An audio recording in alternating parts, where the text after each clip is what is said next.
After a bad car accident, I asked my wife to pick me up from the ER. She replied, "Sorry, I'm at lunch with my male best friend, can't just leave." I texted, "Okay." What the police officer told her when they approached her table at the restaurant changed everything about her dinner with her friend. After a bad car accident, I asked my wife to pick me up from the ER. She replied, "Sorry, I'm at lunch with my male best friend. Can't just leave." I texted, "Okay." What the police officer told her when they approached her table at the restaurant changed everything about her dinner with her friend. You know that feeling when you're so close to home, you can practically taste your couch? That's exactly where I was at 11:47 p.m. on a Tuesday that started like any other crappy day in paradise. 14 hours of dealing with overdoses, heart attacks, and one particularly memorable case involving a guy who somehow got his head stuck in a mailbox. Don't ask me how, because even after 12 years as a paramedic, I'm still trying to figure that one out.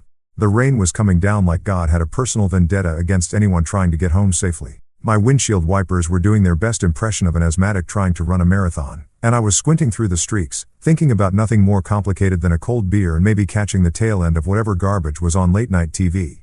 Simple pleasures, you know, the kind of stuff you take for granted until life decides to play a little game I like to call "Let's see how fast we can screw up Marcus's evening." I was maybe 3 blocks from my apartment, close enough that I was already mentally rehearsing my "honey, I'm home" routine for Camille. Though, let's be honest, she was probably already asleep with her fancy silk eye mask and those ridiculous earplugs she insisted on wearing because apparently the world was too loud for her delicate sensibilities. But hey, that's marriage, right?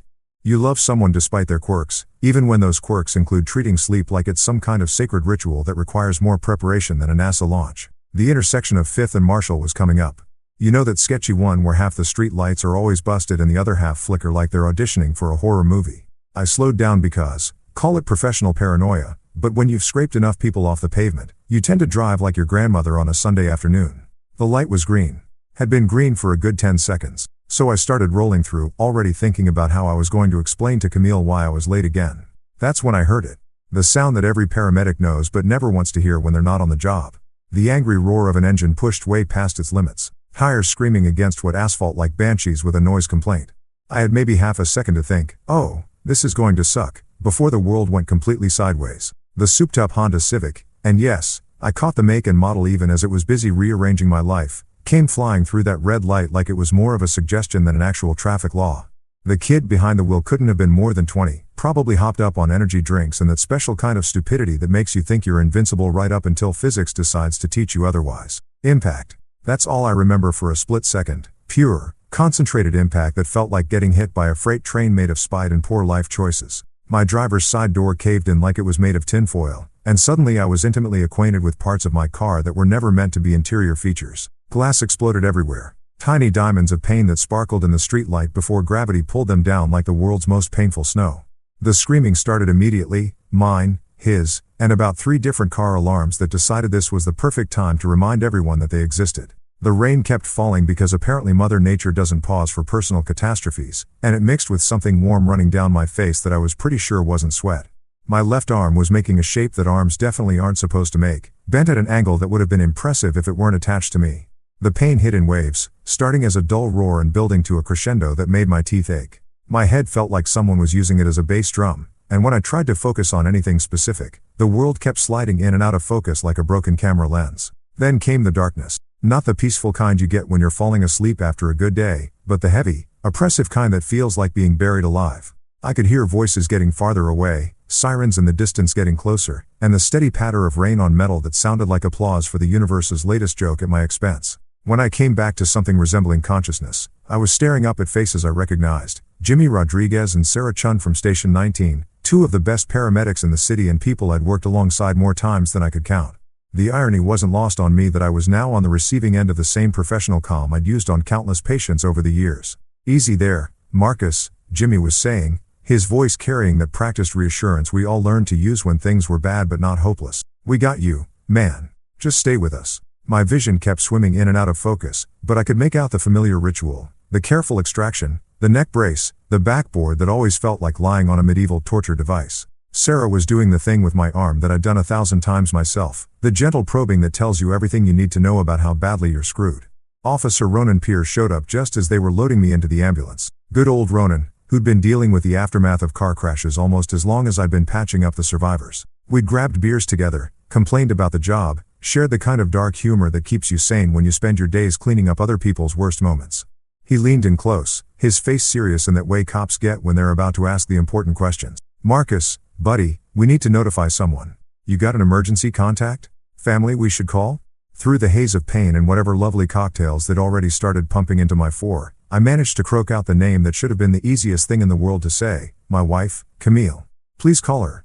Even through the fog of shock and medication, I remember thinking it was funny how those 3 words, my wife, Camille, suddenly felt heavier than they ever had before, like I was handing over something precious and hoping it wouldn't get dropped. The ride to St. Jude's emergency room was a blur of flashing lights, radio chatter, and that special kind of professional efficiency that I'd been on the delivering end of more times than I could count.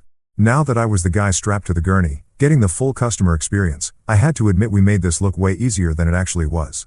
Every bump in the road felt like someone was playing xylophone on my ribs, and my left arm was sending up distress signals that would have made the Titanic jealous. Jimmy kept talking to me the whole way, standard protocol to keep the patient conscious and responsive, though in my case it was more like keeping me from sliding into the kind of self-pity that comes with realizing you're about to become a statistic in your own field. "Stay with us, Marcus. We're almost there.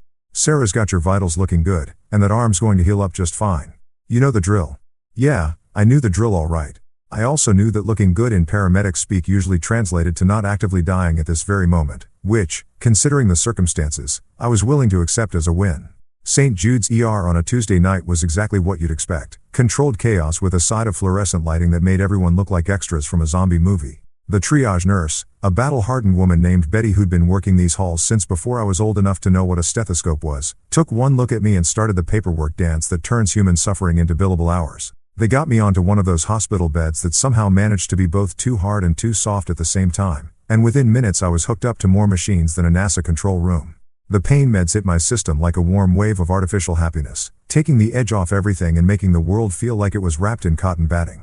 Dr. Jennifer Walsh showed up looking like she'd been pulled from a medical textbook, competent, professional, and carrying that particular brand of exhaustion that comes with spending your nights putting people back together. She poked and prodded with the kind of thoroughness that would have been impressive if it weren't happening to me.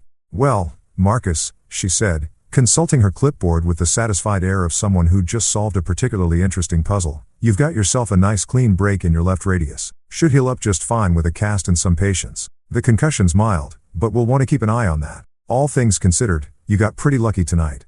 Lucky, right? Nothing says lucky like getting T-boned by a kid who probably thought traffic laws were more like traffic suggestions, but I'd seen enough crashes to know she was right. I could have been scraped off the pavement with a spatula, so I guess lucky was relative. That's when the question I'd been dreading finally came up. Betty the triage nurse appeared at my bedside with that particular look that nurses get when they're about to deliver news that's going to make your day significantly worse. "Honey," she said, and already I knew this wasn't going to be good, because Betty only called people honey when she was about to break bad news gently. "We've been trying to reach your wife like you asked. Called her 3 times now, but she's not picking up." I stared at the ceiling tiles, counting the little holes in the acoustic panels while my brain processed this information. 3 calls. 3 attempts to reach the person who was supposed to be my emergency contact, my ride or die, my better half, the person who should have dropped everything and come running the moment she heard I was hurt. But I already knew where she was, didn't I?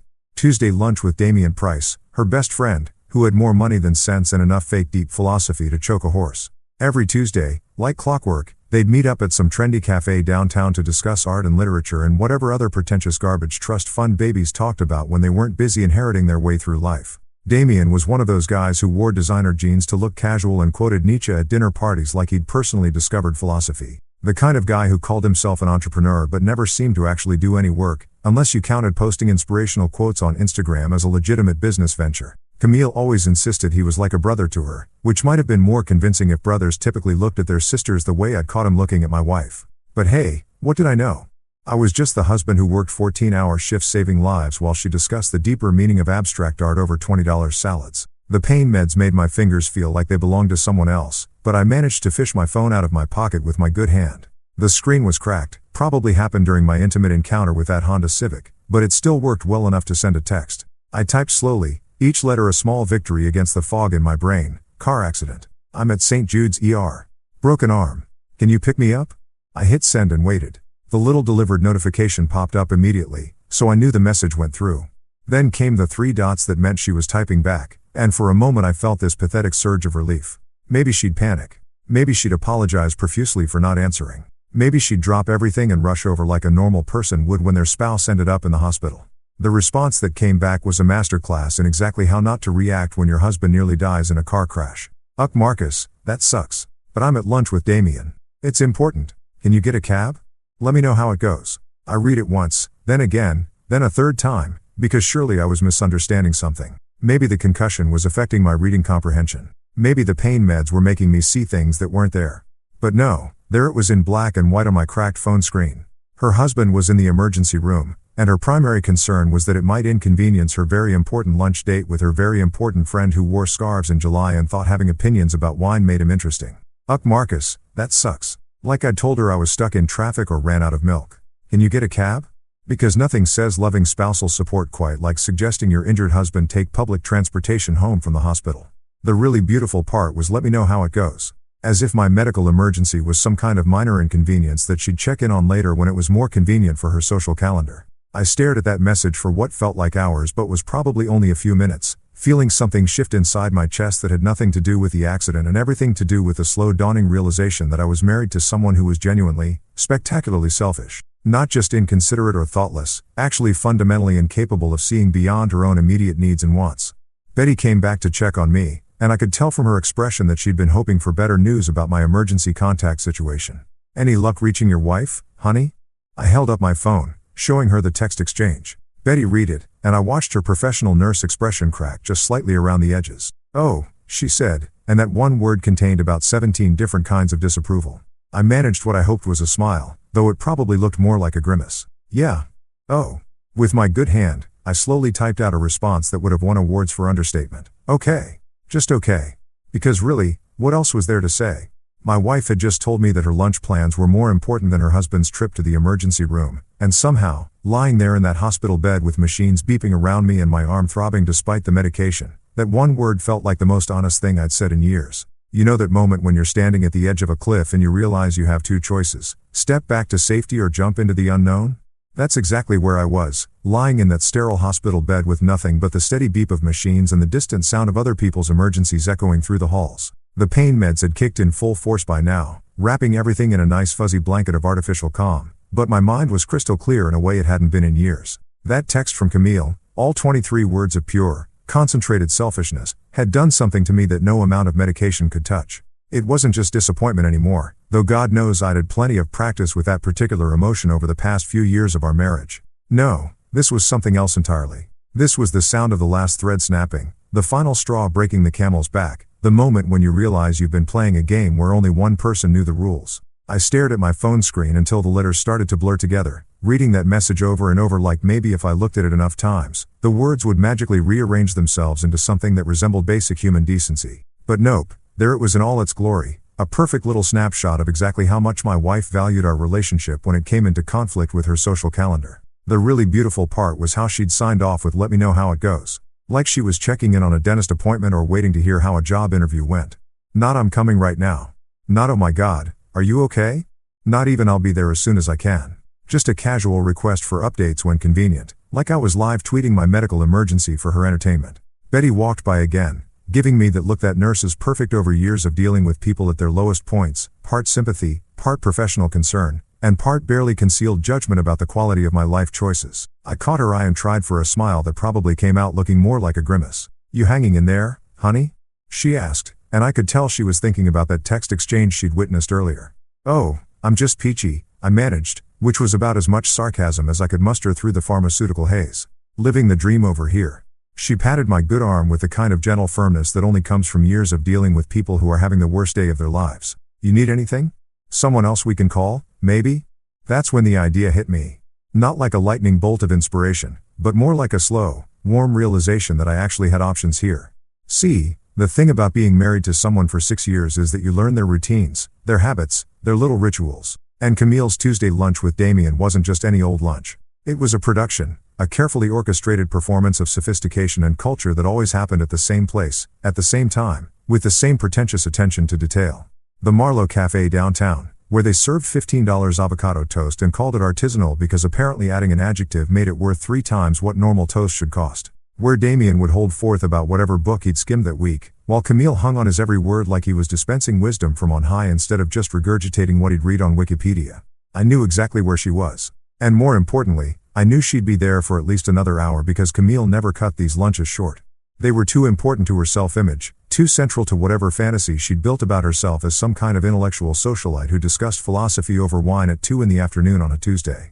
The pain meds were making me feel loose and reckless in a way that probably should have been a warning sign, but instead felt like permission.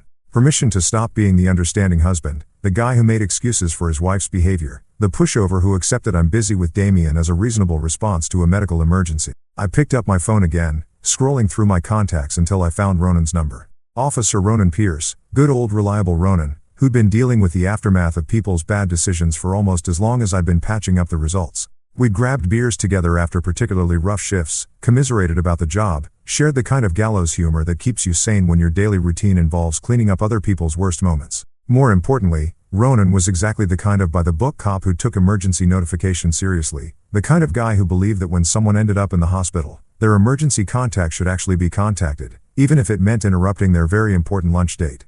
My finger hovered over his number for just a moment while the last rational part of my brain tried to talk me out of what I was about to do.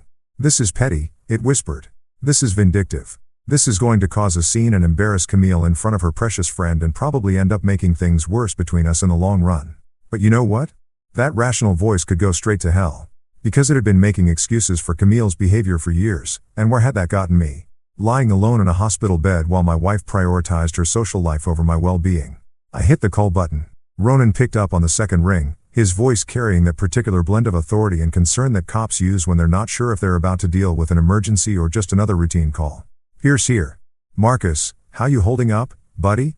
Hey, Ronan, I said, and even through the medication fog, I could hear something different in my own voice. Something harder, more resolved. I'm doing okay, all things considered, but I've got a situation with my emergency contact. Yeah, what's going on?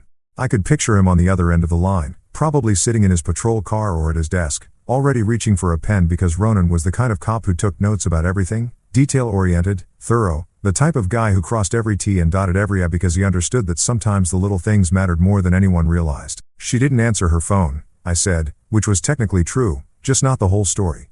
But I know where she is. The Marlowe Cafe downtown, table by the window probably. Maybe you could notify her in person? There was a pause on the other end of the line, and I could practically hear the wheels turning in Ronan's head. He knew me well enough to know that I wasn't the type to cause drama without a good reason, but he also knew me well enough to sense that there was more to this story than I was letting on. You sure about this, Marcus? He asked, and there was something in his tone that suggested he understood exactly what I was asking him to do.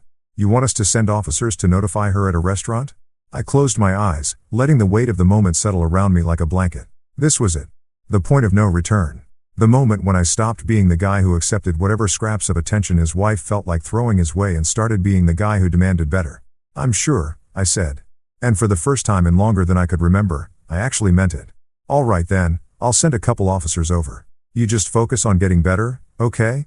Rest easy, Marcus. I hung up the phone and leaned back against the pillows, closing my eyes and letting a smile spread across my face, the first genuine smile I'd felt in months. Somewhere across town, Camille's very important lunch was about to get a very interesting interruption. And for once in our relationship, she was going to have to deal with the consequences of her choices in front of an audience she actually cared about impressing.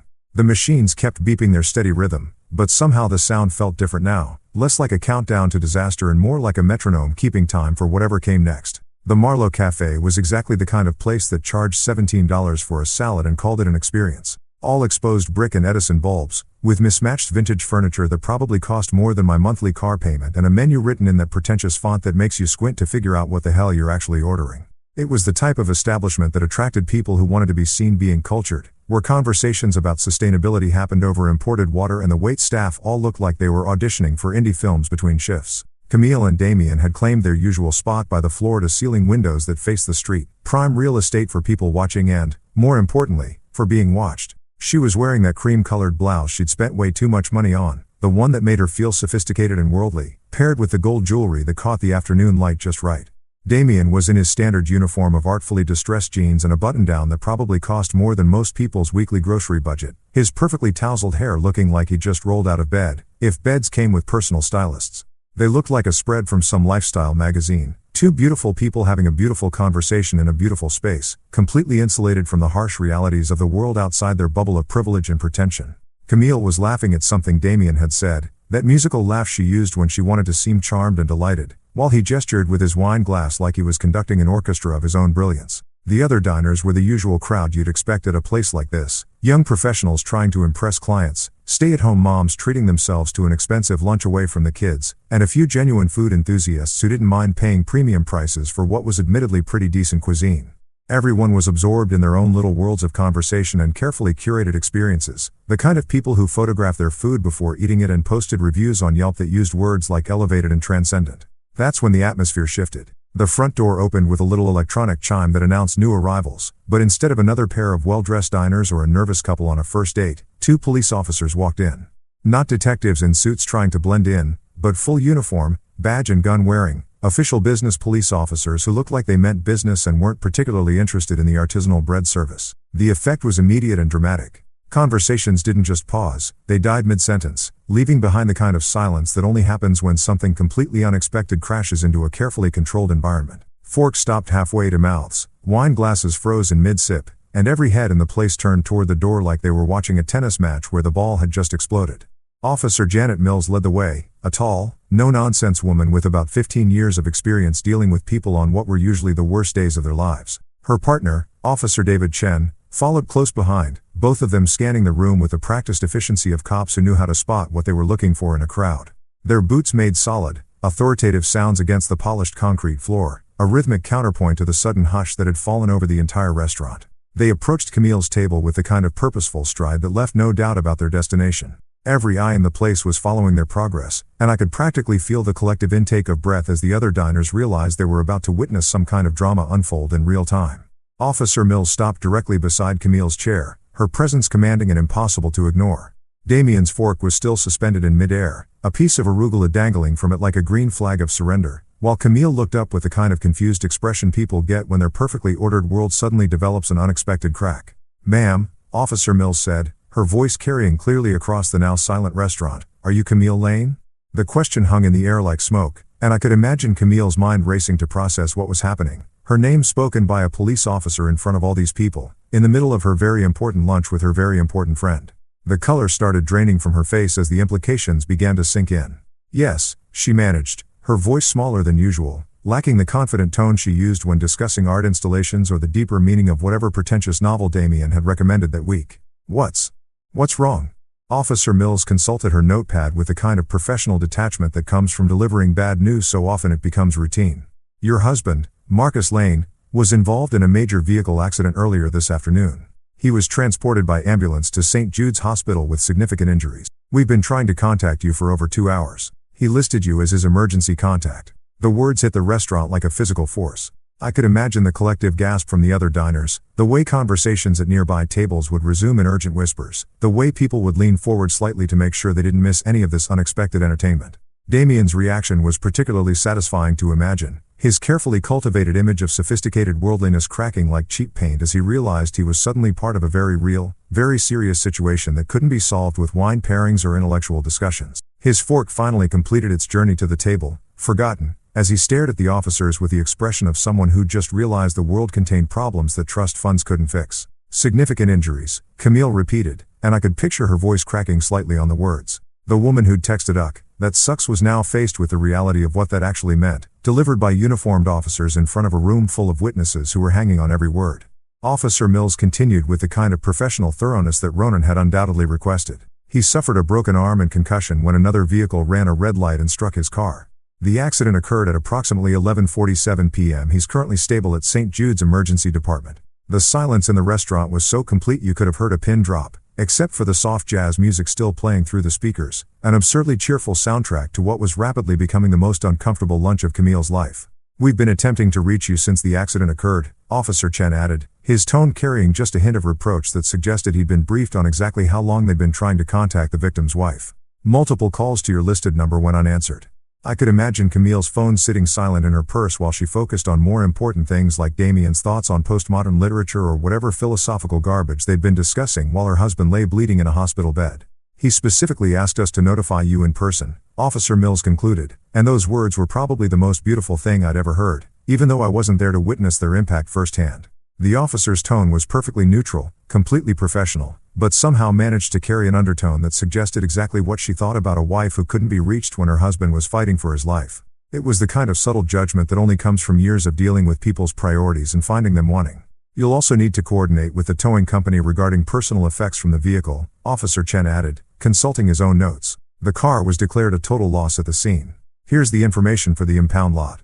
He handed her a business card, and I could imagine her taking it with shaking hands, still trying to process the fact that her husband's car, and nearly her husband, had been destroyed while she was discussing the artistic merit of overpriced appetizers. That's all the information we have at this time, ma'am, Officer Mills said, closing her notepad with a decisive snap that probably echoed through the silent restaurant like a gunshot.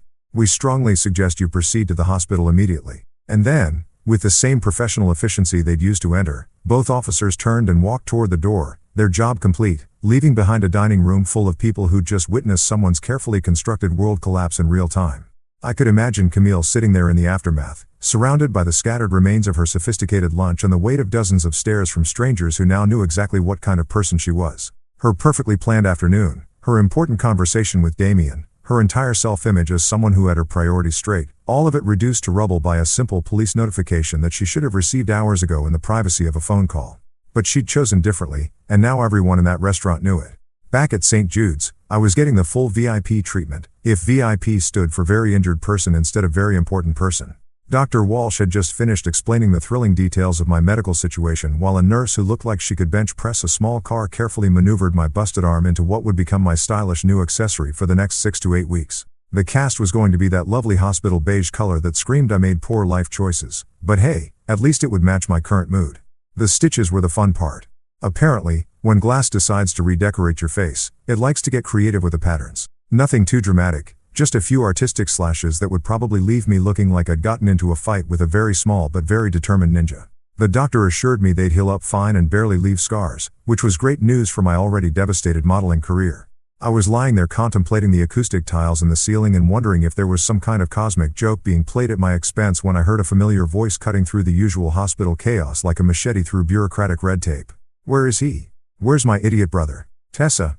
My younger sister, the human hurricane who could turn a library into a war zone just by walking through the doors. I heard her before I saw her, which was usually the case with Tess. She had a voice that could cut through steel and a personality to match. The sound of her approach was like hearing the cavalry charge, if the cavalry wore designer boots and had a master's degree in corporate warfare. She appeared in my doorway looking exactly like what she was, a successful marketing executive who'd just abandoned whatever important meeting she'd been in to rush to the hospital. Her blonde hair was still perfectly styled despite the obvious speed with which she'd gotten here, and she was wearing one of those power suits that cost more than most people's monthly rent. Tessa had always been the sibling who landed on her feet, the one who turned every setback into a comeback story and every obstacle into a stepping stone. But right now, she looked like she was ready to burn down half the city to get to whoever had hurt her big brother. Jesus Christ, Marcus, she said, taking in the full scope of my condition with the kind of clinical assessment that came from years of dealing with crisis management in the corporate world. You look like you got hit by a truck. Close, I managed, holding up my phone to show her the text exchange that had become the centerpiece of my evening's entertainment. Honda Civic. But check this out, this is the real injury. Tessa took my phone and read through the messages, her expression shifting from concern to disbelief to what I could only describe as controlled nuclear fury. She read it once, then again, then a third time like she was making absolutely sure she hadn't misunderstood something fundamental about human decency. Are you kidding me? She said, and I was pretty sure the nurse 3 rooms over could hear her. She said, that sucks about her husband being in a car accident? Don't forget the part where she suggested I take a cab home from the emergency room, I added helpfully. That was my personal favorite touch. Tessa stared at the phone screen for another long moment, and I could practically see the gears turning in her head. My sister didn't just get angry, she got strategic. When Tessa decided someone needed to be dealt with, she approached it like a military campaign, complete with tactical planning and precision execution. Oh, we're done, she said finally, handing me back my phone with the kind of careful control that suggested she was fighting the urge to throw it against the wall. We are so done with this bullshit. We? I asked, though I had a pretty good idea where this was heading. Marcus, I've been watching you make excuses for that woman for 6 years, Tessa said, pulling up the visitor's chair with more force than strictly necessary. 6 years of watching her treat you like an inconvenience, like some kind of backup plan she keeps around for when her real life gets boring. And now this. She gestured at my cast, my stitched-up face, the general disaster that had become my evening. Your husband is lying in a hospital bed and her biggest concern is that it might interrupt her lunch date with Captain Trust Fund? No. Absolutely not. This ends tonight. The thing about Tessa was that when she made a decision, it wasn't really a suggestion or a proposal. It was more like a natural law that the universe just had to adjust to accommodate. She'd been that way since we were kids, the little sister who somehow ended up being the one calling the shots by sheer force of will and an absolute refusal to accept anything less than what she considered acceptable. I'll take you home, she continued, already pulling out her own phone and scrolling through her contacts like a general reviewing her available troops. But first, we're going to deal with Camille. Permanently. Tess, I started, but she held up a hand that could have stopped traffic. No, she said firmly.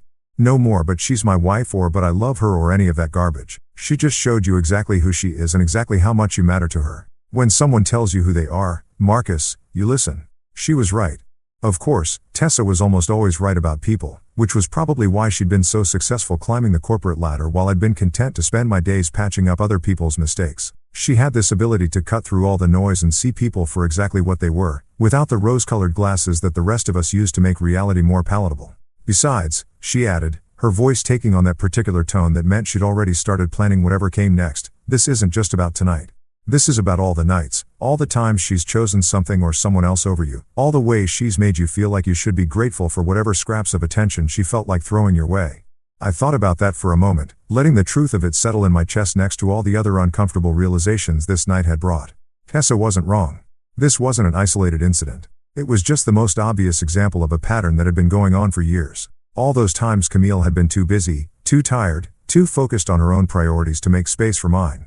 All those moments when I told myself that this was just how marriage worked, that compromise meant accepting less than what you actually needed. So what are you suggesting?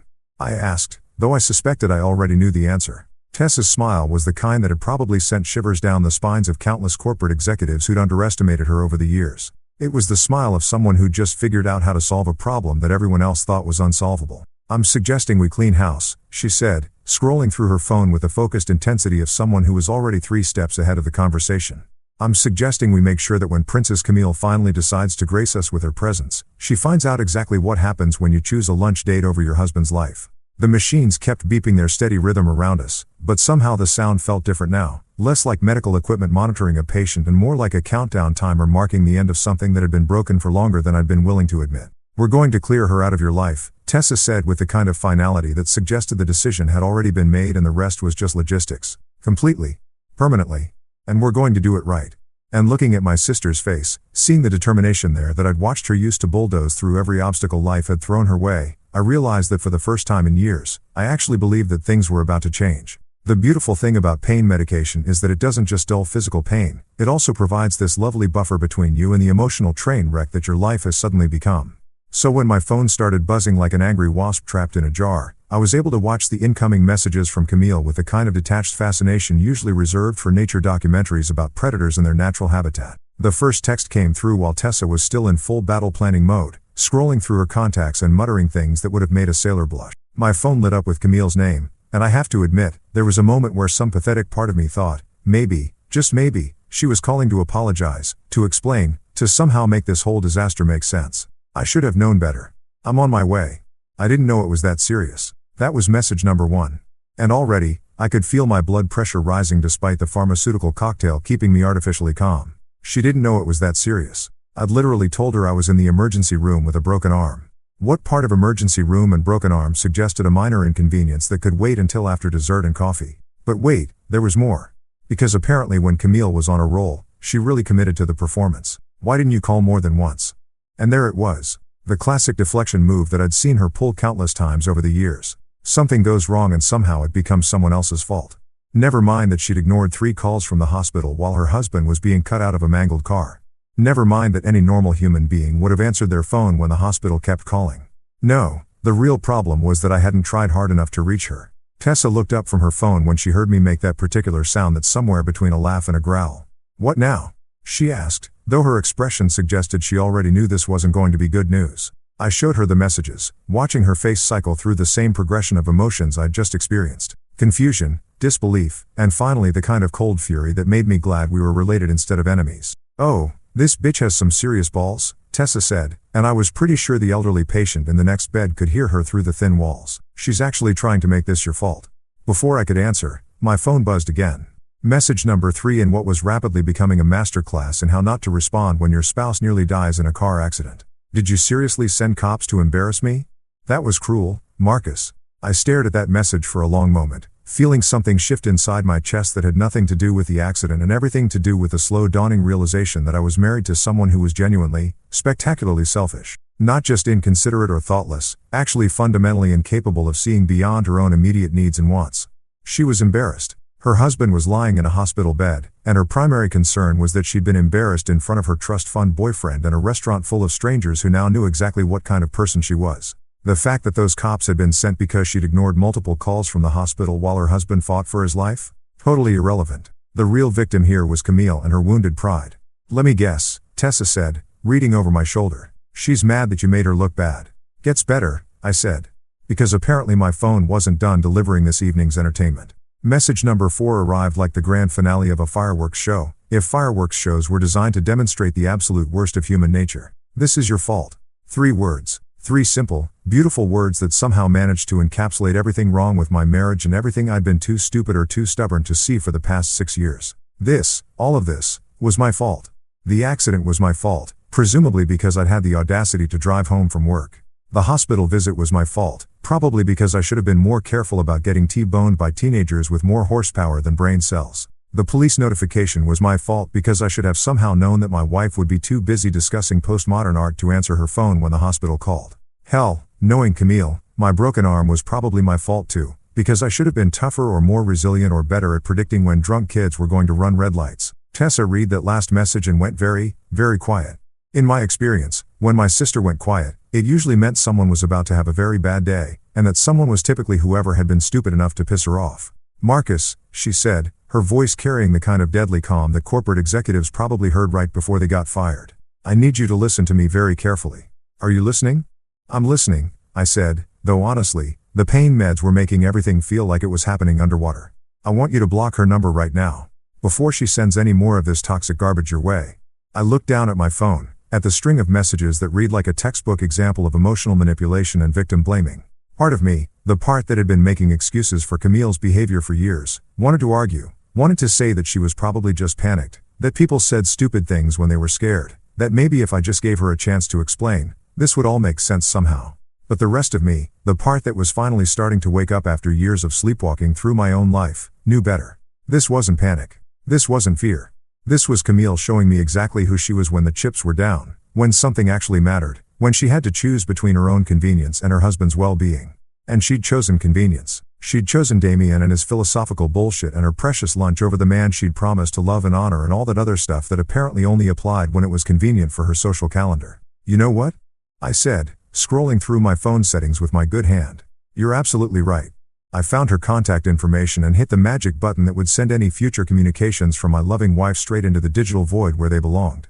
Block contact. Are you sure? Yes, I was sure. More sure than I'd been about anything in a very long time. The screen confirmed the action with a little notification that somehow felt more satisfying than any of the pain medication they'd been pumping into my system. Camille Lane, contact blocked. 3 beautiful words that felt like the first honest thing that had happened all day. There, I said, showing Tessa the screen. Done. She smiled, not the corporate shark smile from earlier, but something warmer, prouder. Good. Now, what do you say we make sure she gets the message loud and clear? I looked at my sister, this force of nature who'd dropped everything to rush to my side when I needed her, who'd seen through Camille's bullshit years before I'd been ready to admit it existed, who was now ready to go to war on my behalf without asking for anything in return. What did you have in mind? I asked. Tessa's smile widened, and I realized that blocking Camille's number was just the opening move in whatever game my sister was about to play. And judging by the look in her eyes, it was going to be a game that Camille was completely unprepared for.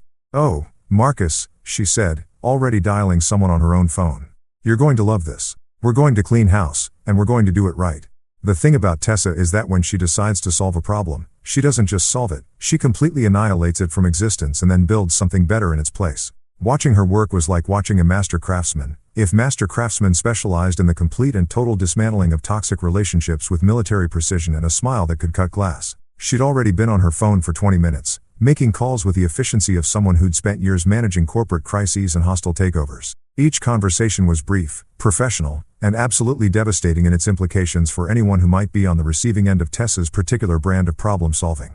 "Morgan Movers," she said, covering the phone and grinning at me like a cat who'd just figured out how to open the canary cage. "They specialize in what they call relationship transition services. Basically, they're the Navy SEALs of breakup logistics." I had to admire the entrepreneurial spirit of whoever had figured out there was money to be made in helping people extract themselves from bad relationships. It was like divorce court, but with better customer service and probably fewer lawyers involved. Though knowing Tessa, she'd probably already thought of that angle too. "Hi, this is Tessa Lane calling for my brother Marcus," she said into the phone, her voice taking on that particular tone she used when she was about to charm someone into doing exactly what she wanted. "We need a complete pack-out and removal service for tomorrow morning. 1-bedroom apartment downtown. Everything belonging to one specific person needs to be boxed, labeled, and ready for pickup." She paused, listening to whoever was on the other end, probably some poor customer service rep who had no idea they were about to become part of Tessa's campaign to reshape my entire life. "No, he won't be present during the packing," she continued, and I could practically hear the satisfaction in her voice. "We'll provide a detailed list of items and photographs for identification." Yes, this is a standard relationship dissolution. Very standard.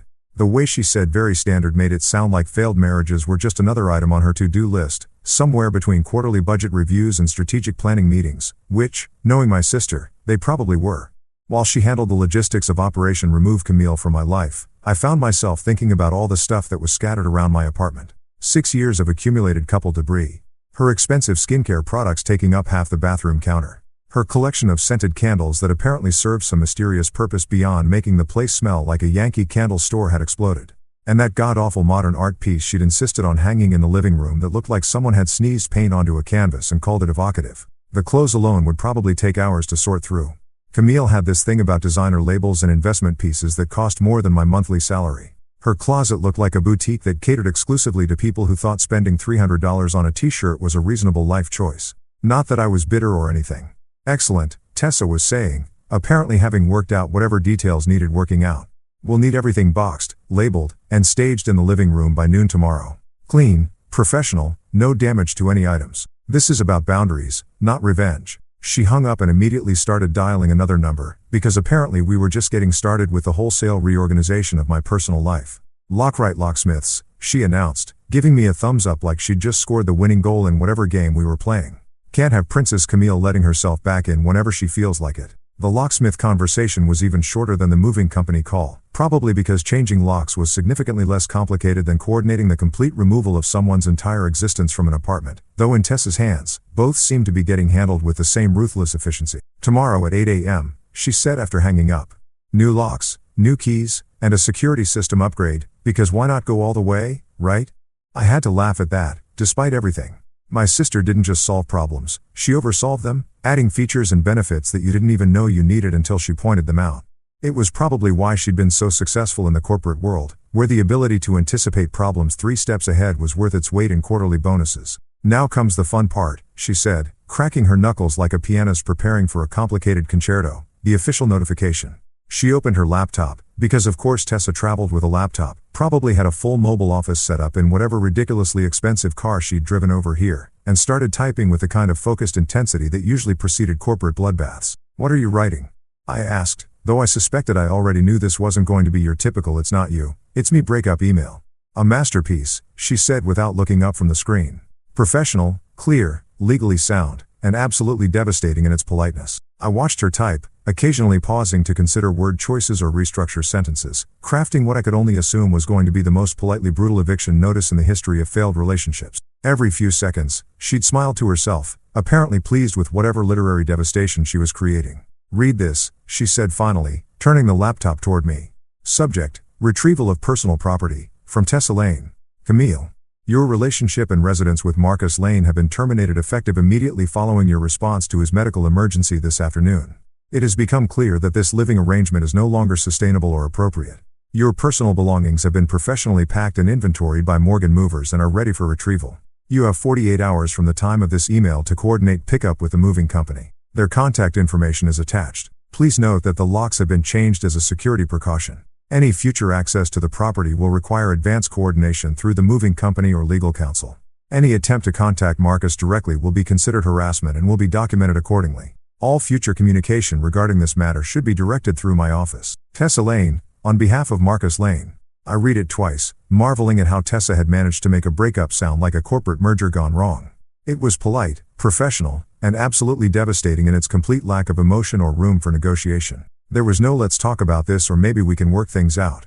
Just cold, hard logistics and a clear timeline for removing yourself from someone's life. "Jesus, Tess," I said, genuinely impressed. "This reads like you're terminating a business contract." "Because that's exactly what I'm doing," she replied, already moving the cursor to the send button. "Camille treated your marriage like a business arrangement where she got all the benefits and none of the responsibilities. So now she gets to experience the business end of that arrangement." The email disappeared with a soft whoosh, carrying with it the official end of my 6-year marriage and the beginning of whatever came next. I watched the sent confirmation appear on the screen and felt something shift in my chest, not sadness exactly, but more like relief, like I'd been holding my breath for years and was finally allowed to exhale. "There," Tessa said, closing the laptop with a decisive snap. "Clean, professional, and completely final. By Thursday morning, it'll be like she was never there." I looked around the hospital room, at the machines beeping steadily beside my bed, at my sister who'd dropped everything to come wage war on my behalf, at the cast on my arm that was somehow the least broken thing about my life right now. "You know what the weird part is?" I said. "What's that?" "For the first time in years, I actually feel like I can breathe." That night, after Tessa had finally gone home with promises to check on me first thing in the morning and threats to personally hunt down anyone who gave me grief about my situation, I was lying in my own bed for the first time in what felt like a decade. The apartment was weird without Camille's presence, not emptier exactly, more like when you finally turn off a TV that's been playing background noise for so long you forgot it was there. The silence wasn't lonely, it was peaceful. The pain meds were wearing off enough that I could think clearly, but not so much that my arm felt like it was trying to secede from the rest of my body. I was scrolling through Netflix with my good hand, looking for something mindless to fall asleep to, when my phone buzzed with a notification that made me do a double take. Instagram message request from Damian Price. I stared at the notification for a solid 30 seconds, trying to process what possible reason Captain Trust Fund could have for sliding into my DMs. This was the same guy who'd been having his very important lunch with my wife while I was bleeding in a hospital bed, the same guy who probably thought emergency contact was something you called when you ran out of champagne at a dinner party. Curiosity won out over common sense, a pattern that had gotten me into trouble before, but never quite like this. I opened the message, not sure if I was about to read an apology, a confession, or just more evidence that the entire universe had lost its collective mind. "Hey man, I didn't know about your accident. When the cops came, I was shocked. I asked Camille why she hadn't left earlier. She just shrugged. That's not the kind of person I want in my life. I'm sorry for being part of this mess. Hope you recover fast." I read it once, then again, then a third time, because apparently this night was just going to keep delivering surprises until my brain completely gave up trying to process them. Damian Price, the guy I'd spent years assuming was trying to steal my wife, the trust fund philosopher who quoted dead Germans at dinner parties and wore scarves in July, was apologizing to me. And not just apologizing, but essentially confirming that Camille was exactly as awful as her behavior suggested. The really fascinating part was that detail about him asking why she hadn't left earlier and her response being a shrug. A shrug. Her husband was in the hospital, and when her supposed best friend suggested maybe she should go check on him, she shrugged like he'd asked her opinion about the weather.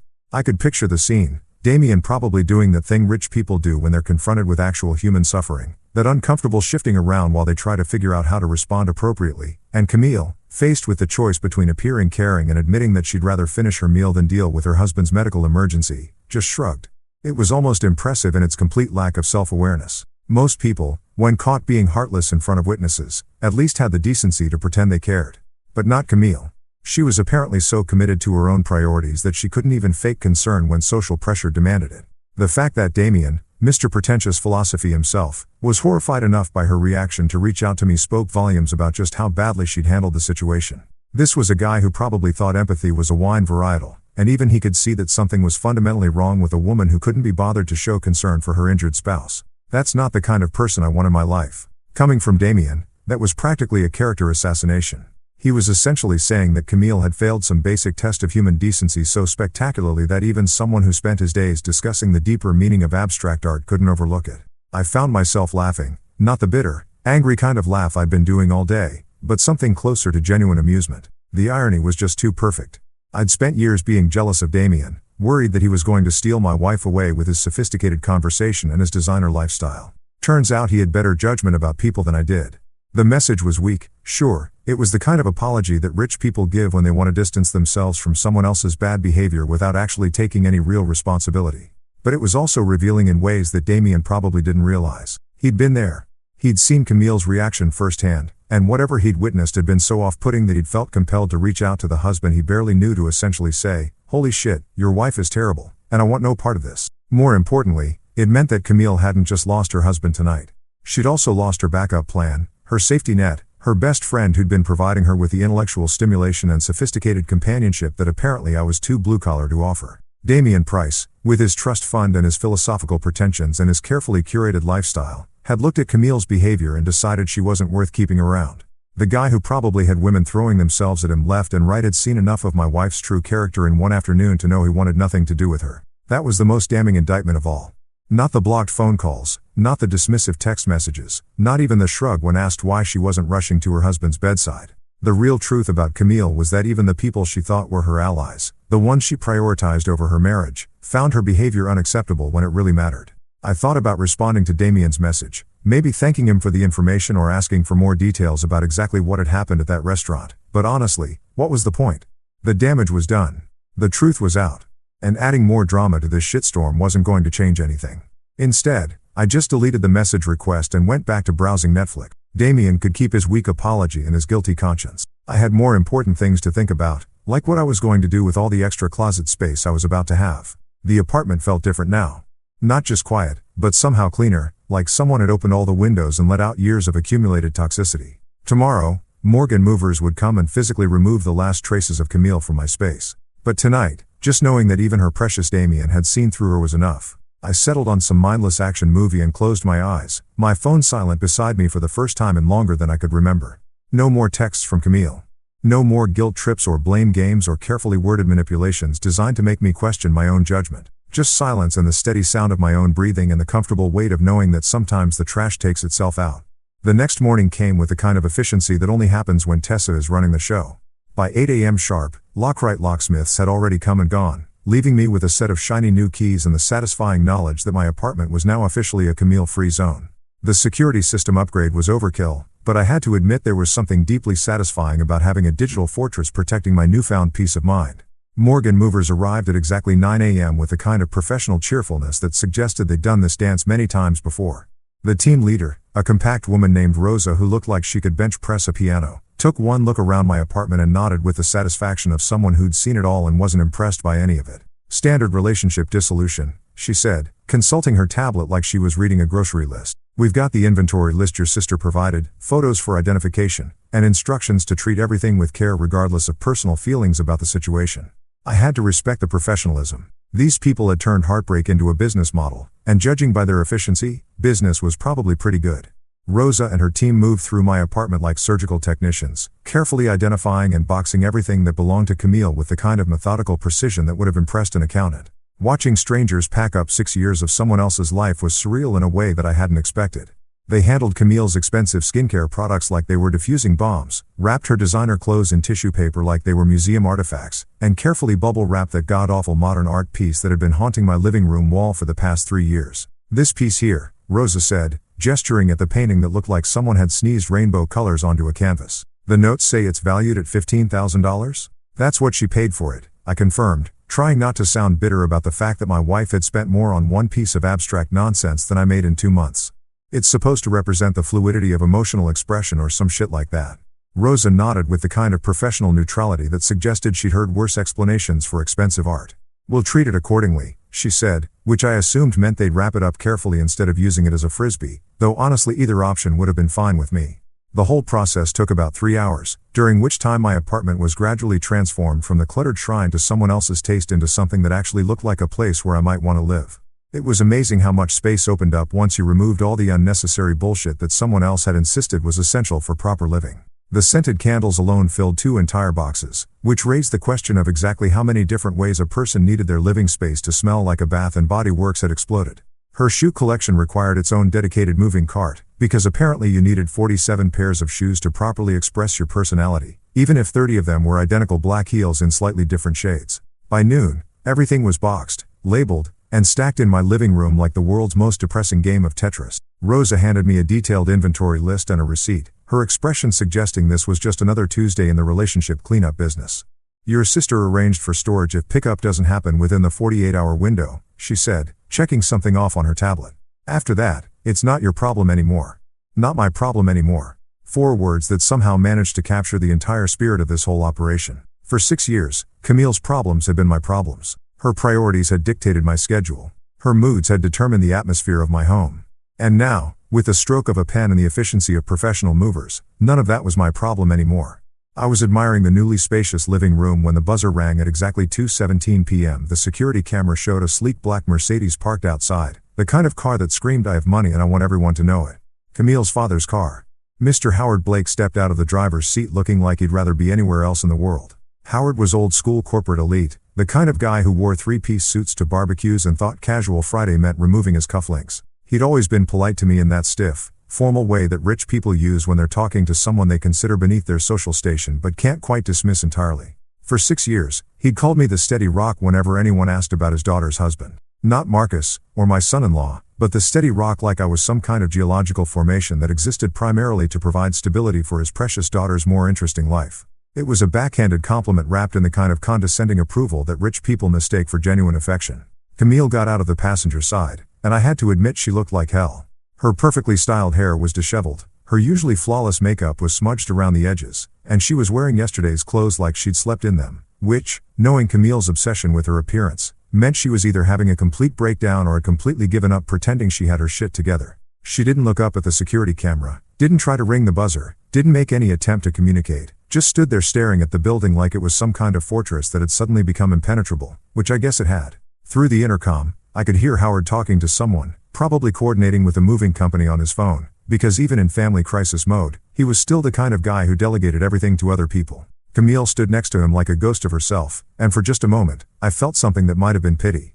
But then I remembered her text messages from yesterday. Her shrug when Damien suggested she should check on her injured husband. The casual way she'd suggested I take a cab home from the emergency room. The pity evaporated pretty quickly after that.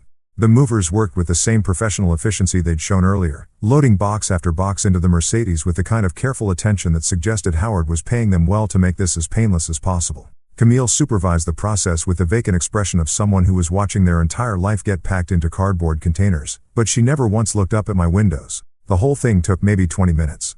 20 minutes to remove 6 years of accumulated relationship debris, to pack up the physical evidence that we'd ever shared a life together, to reduce our entire marriage to a stack of boxes that could fit in the back of a luxury sedan. When they were done, Howard approached the intercom one final time, his voice crackling through the speaker with the formal politeness of someone conducting a business transaction. "Marcus, if you're listening, the items have been retrieved. Camille wanted me to tell you." He paused, and I could imagine him looking at his daughter, waiting for her to provide some final message, some last attempt at explanation or reconciliation. The silence stretched out for almost a full minute before he cleared his throat and continued. "She wanted me to tell you that she left the spare key on your kitchen counter yesterday. That was it. No apology, no explanation, no attempt to salvage anything from the wreckage of our relationship. Just a practical note about key return, delivered through her father like she was a teenager who couldn't be trusted to handle her own affairs." I watched through the window as they got back into the Mercedes and drove away, taking with them the last physical traces of Camille from my life. The car disappeared around the corner, and just like that, it was over. I walked back into my living room and looked around at the space that was now completely, undeniably mine. No designer throw pillows positioned at precise angles. No expensive candles cluttering every surface. No abstract art demanding attention from the walls. Just clean, empty space that I could fill with whatever the hell I wanted. I sat down on my couch, which was apparently mine now since Camille hadn't tried to claim it, and took a deep breath. The apartment smelled different already, less like a showroom and more like a place where someone actually lived. For the first time in years, the silence in my apartment wasn't uncomfortable. It wasn't lonely or oppressive or filled with the weight of unspoken resentments. It was just quiet, peaceful, full of possibility. I closed my eyes and smiled. Finally, peace. 7 months later, and I'm sitting in the same apartment that used to feel like a museum dedicated to someone else's taste. Except now it actually looks like a place where I live. The walls have my pictures on them, shots from work, a few landscapes I took on weekend trips, even that ridiculous photo of me and my paramedic crew after we won the department's chili cook-off. Real life, not the sanitized perfection that Camille had insisted on maintaining. My arm healed up perfectly, just like Dr. Walsh said it would. The scars on my face faded to thin silver lines that most people don't even notice unless I point them out. But the real healing, the stuff that doesn't show up on x-rays, that took a little longer. Turns out when you spend 6 years accepting less than you deserve, it takes some time to remember what you're actually worth. Work's been good. Better than good, actually. Without the constant background stress of managing someone else's emotional needs and social calendar, I've been able to focus on what I'm actually good at. Last month, I got a commendation for handling a multi-car pileup that could have been a complete disaster. Funny how much better you perform when you're not wondering if your spouse will be annoyed that you're working late again. Tessa still checks in regularly, though she's dialed back the protective sister routine now that she's satisfied I'm not going to backslide into making excuses for toxic behavior. She was right about everything, of course, but she's gracious enough not to say I told you so more than once a week. About 3 months ago, Camille tried reaching out. One long, exhausting email that somehow managed to hit every manipulation technique in the handbook. She was sorry. She'd panicked. She didn't realize how serious the accident was. Damien had pressured her to stay at lunch. Blah, blah, blah. The greatest hits of someone who'd finally figured out that actions have consequences, but still couldn't quite grasp the concept of personal responsibility. The email ended with a predictable plea: I miss our life. I want it back. Please think about it. I read it exactly once, then did something that would have seemed impossible 6 months earlier. I didn't respond. Not with anger, not with explanations, not with a detailed breakdown of exactly why she was wrong about everything. I just didn't respond at all. Instead, I set up an email filter that sends anything from her address straight to the trash folder, where it belongs with the rest of the garbage I don't need cluttering up my life. The thing about revenge is that most people think it involves dramatic confrontations and elaborate schemes designed to make the other person suffer. But real revenge, the kind that actually matters, is so much simpler than that. It's silence. It's boundaries. It's waking up in a space where no one treats you like their backup plan. Camille chose risotto and rosé over her husband lying in a hospital bed. She chose her social calendar over basic human decency, her trust fund philosopher over the man who'd spent 6 years trying to make her happy. Those were her choices, and now she gets to live with the consequences of them. I chose differently. I chose peace over drama, self-respect over settlement, silence over endless explanations that would never be enough anyway. The apartment is quiet these days, but it's a good kind of quiet. The kind that comes from knowing you don't have to walk on eggshells or manage someone else's moods or pretend that selfish behavior is just a quirky personality trait. I wake up when I want to wake up, eat what I want to eat, watch whatever garbage I feel like watching on TV without having to endure commentary about how my entertainment choices reflect poorly on my intellectual development. Sometimes I run into people who knew us as a couple, and they ask about Camille with that careful tone people use when they're fishing for gossip. I just tell them we're not together anymore and change the subject. No drama, no detailed explanations, no bitter rants about her character flaws. Just a simple statement of fact and a firm redirect to literally anything else. I erased her from my story completely, and I'm writing a better one now. One where the protagonist doesn't accept crumbs and call it a feast. Where the hero actually values himself enough to demand better treatment. Where the ending involves peace instead of chaos. It's a good story, and for the first time in years, I'm looking forward to seeing how it turns out.